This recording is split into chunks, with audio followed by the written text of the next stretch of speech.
short manifestation, Mr. President, if I may. Yes, you may proceed. Yes, Mr. President, thank you. Mr. President, sabi po nung dating sikat na senador dito sa bulwagang ito, na itago natin sa pangalang Joker Arroyo, kapag bad ka, lagot ka. Pero ngayon, Mr. President, kapag good ka, lagot ka sa mga sindikato. Mr. President, ngayong araw pong ito, kaninang umaga, nagulat po ako nung meron pong pumaladkad sa pangalan natin tungkol po sa flood control project sa mahal nating lalawigang Bulacan. Uulitin ko at parang sirang plaka na po ako, Mr. President.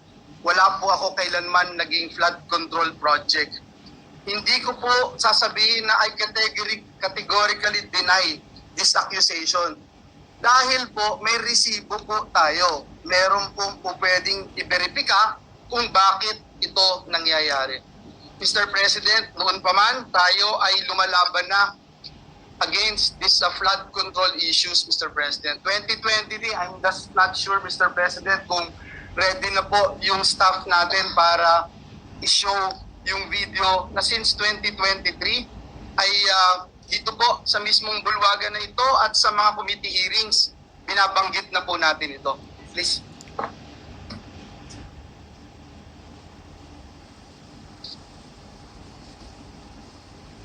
Please, boss.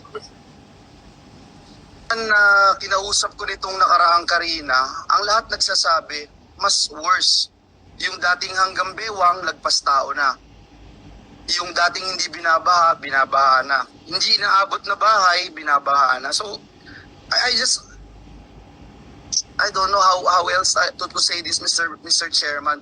Yung 5,500 pala na programs, projects na natapos, na ipinagmalaki ng ating Pangulo noong SONA ay patsi-patsi lang. Hindi rin nakatulong, tingin ko, Mr. Chairman, hindi nakatulong kasi patsi-patsi nga po eh. Sana ang hiling ko na lang po ay kahit na hindi po masisimulan next year, makita po natin talaga yung master plan para po meron ding confidence yung mga kababayan natin that it's really moving, Secretary. Kasi kung titingnan niyo po from last year tsaka this year, baka walang magsabing nag-improve talaga eh sa amin and I'm speaking from personal experience. Kinausap ko nitong Mr. President, noong pong time na yun, Mr. President, nagpunta po tayo sa Kalumpit kasama si Mayor Lem at si Governor Daniel Fernando. Binanggit po natin sa lahat ng news outlet na palpak talaga ang programa ng pamahalaan sa flood control. 2 years later, Mr. President, ang Pangulo ng Republika ng Pilipinas pumunta rin po doon sa the same town with the same mayor and with the same governor at sinabi rin po ng ating Pangulo, palpak nga ang flood control program ng pamahalaan. Mr. President, para po tayong sirang plaka, dito sa Senado paulit-ulit, 1.4 billion pesos ang budget ng gobyerno pero nasaan po itong flood control na ito? In the same year, Mr. President, kanina sa Kamara, sinasabi in the same year, may program daw po si Joel Villanueva. Wala pong ma-verify, wala pong ebidensya, wala pong resibo.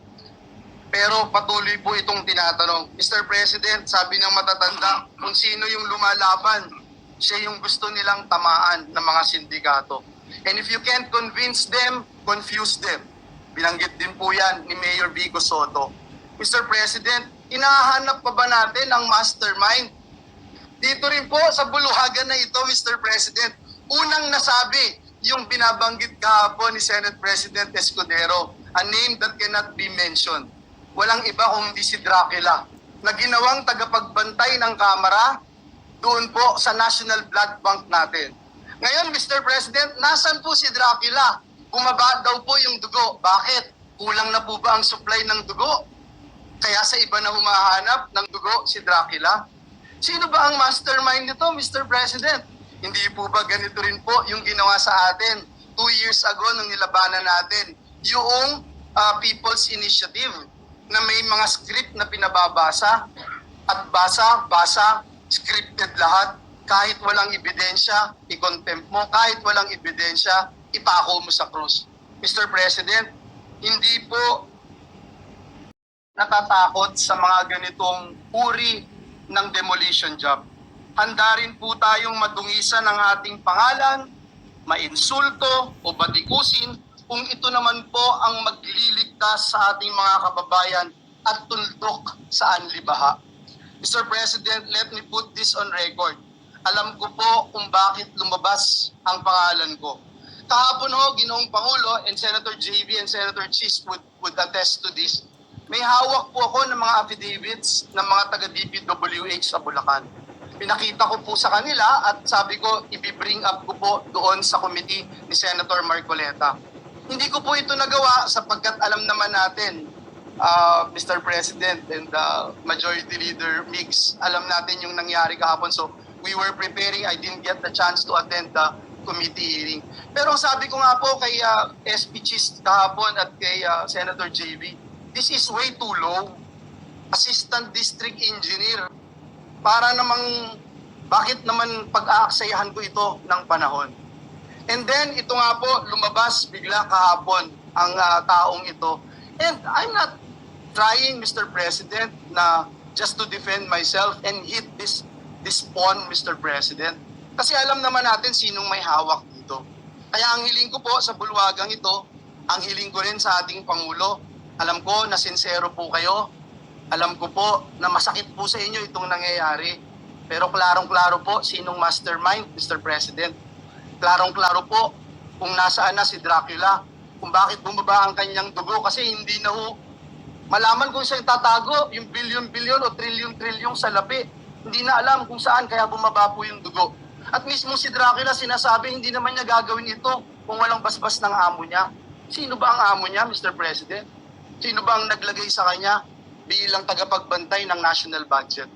So yun lang po, Ginoong Pangulo, ang nais kong sabihin.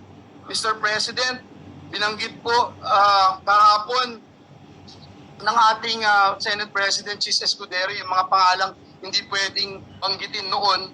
Pero ngayon, Mr. President, may ginagawa ang Diyos, buhay ang Diyos.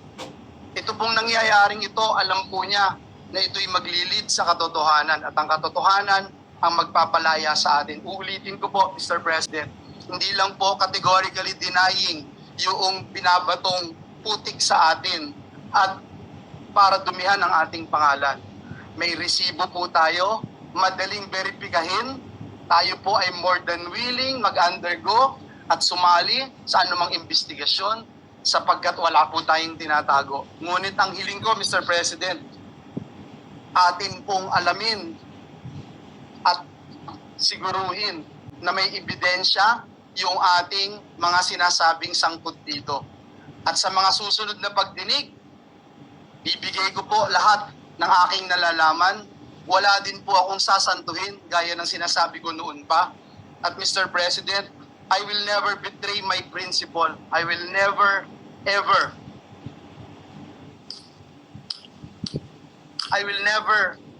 Mr. President, destroy the name that was given to me by my parents, Mr. President, because it's priceless, Mr. President. The Bible says a good name should be chosen than great riches. Pinalaki po ako ng magulang ko na naniniwala ako sa langit at impyerno. Pinalaki po ako ng magulang ko na naniniwala ako that when you die here on earth, you will face your Creator and immediately into judgment. Pinalaki po ako ng magulang ko na sa impyerno, wala pong graduation. Kahit 1 bilyong taon, kahit 1 trilyong taon, pag ikaw ay nagkasala, pag ikaw ay pinarusahan ng Diyos, wala pong graduation doon. Mr. President, my duty has always been to serve our kababayans. Lalong-lalo na po ang mga kababayan kong Bulakenyo who suffer from flooding year after year. And that is where my focus remains, Mr. President. Finding real solutions, not engaging in black propaganda. Mr. President, I will not be distracted by lies. And instead, I affirm my commitment to the work that truly matters, serving our people with honesty and integrity. Maraming salamat.